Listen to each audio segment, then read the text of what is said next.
Германияға саяхаттап келген қыз жаман жігітке ұрынып қалады. Сәлем достар, сіздермен Кинотайм каналы. Бүгін біз Берлинский синдром деген фильмге қысқаша шолу жасайтын боламыз. Бұл фильмнің басты кейіпкері Клэр деген қыз. Бір күні Клэр рахаттанып қыдырайын деп Германияның астанасы Берлин қаласына келеді. Қалада қыдырып жүріп Энди деген жігітпен кездейсоқ танысып қалады. Клэр жігітке саяхаттауды ұнататынын айтады. Ал жігіт болса өзінің ағылшын мұғалімі екенін айтады. Қыдырып болғаннан кейін кешке жақын Энди Клэрді қонақ үйіне апарып тастайды. Сосын қыздың бір жері қышып, оған жүр, біраз отырып ішейік дейді. Ал жігіт болса, жоқ, рахмет, жұмыстарым бар еді деп кетіп қалады. Сөйтіп кетуіне бір күн қалған кезде Клэр кітапханаға барып, сол жерден Эндиді көріп қалады. Екеуі жақсы сөйлесіп, бір-бірін ұнатып қалғаннан кейін Энди ол қызды өзінің үйіне шақырады. Эндидің тұратын жері деген енді адам қорқатын жер ғой.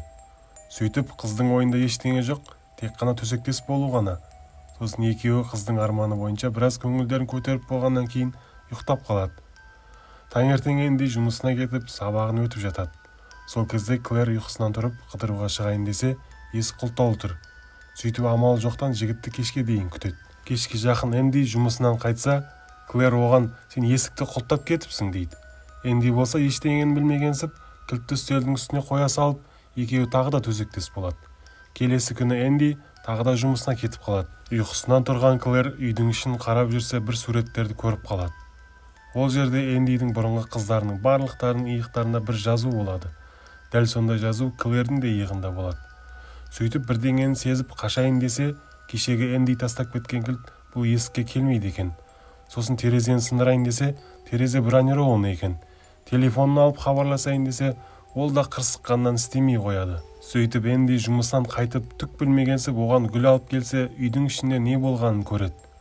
Клэр оны ұрайын десе, Энди оны ұстап алып, аяқ-қолын байлап тастайды. Сосын Энди әкесіне барып түскі асты ішіп, біраз әңгіме қылады.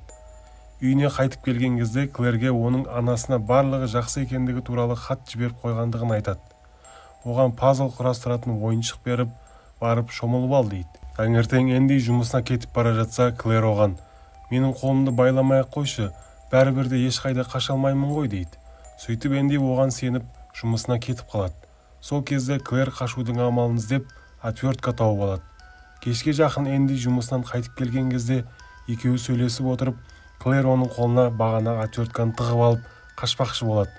Барлығы сәтті аяқталып қалған кезде ең соңғы есікті аша алмай қалып, Энди оның қолын қысып жібереді.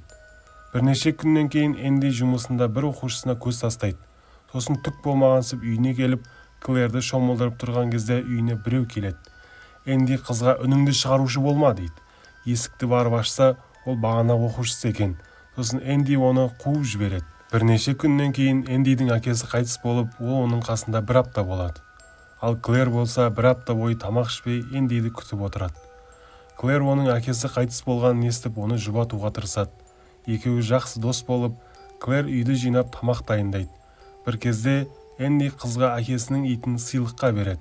Бірақ екеуінің махаббаттарын көріп, қызғаныштан бейшара итті өлтіріп қояды. Сосын жаңа жылдан кейін Энди нақты шешімге келіп, қызды өлтіру үшін оны орманға апарады. Бірақ оның бұл ойын бір кішкентай бала келіп бұзып жібереді. Сосын Энди амал жоқтан қайтадан қызды үйіне әкетіп қалады. Бір күні Клэр фонарикпен жүрген еркекті көріп, оған көмектес деп айқайлайды. Сол кезде Энди келіп қалып, ол еркекті өлтіріп тастап, енді қайтып бұлай істеуші болма дейді. Бірнеше күннен кейін Клэр столдың үстіндегі дәптерді көріп, өзінің қолын күйдіріп бірдеңе істейді. Келесі күні Энди енді қайтып келмеймін деп, свет, судың барлығын өшіріп, қызды осылай өлтіруді шешеді. Сөйтіп бір кезде сабақ барысында бағанағы қыздың дәптерінің ішінде Клэрдің суреті болады. Ол бірдеңені түсініп қойып, қызды құтқарамын деп орнынан тұрып кетіп қалады. Бірақ ішіндегі сурет түсіп қалады. Ол суретті Эндиге басқа оқушылары берсе, Энди оны түсініп қойып, жынданып үйіне барады. Үйіне барған сәтте қыздар оған тұзақ құрып, оны сол бөлмеде қамап кетеді. Сөйтіп Энди осы жерде өмір бақи қалып қояды. Ал Клэр бостандықта рахаттанып жүреді. Осымен фильм бітті. Достар, біздің каналымыздағы басқа да видеоларды көріп кетіңіздер.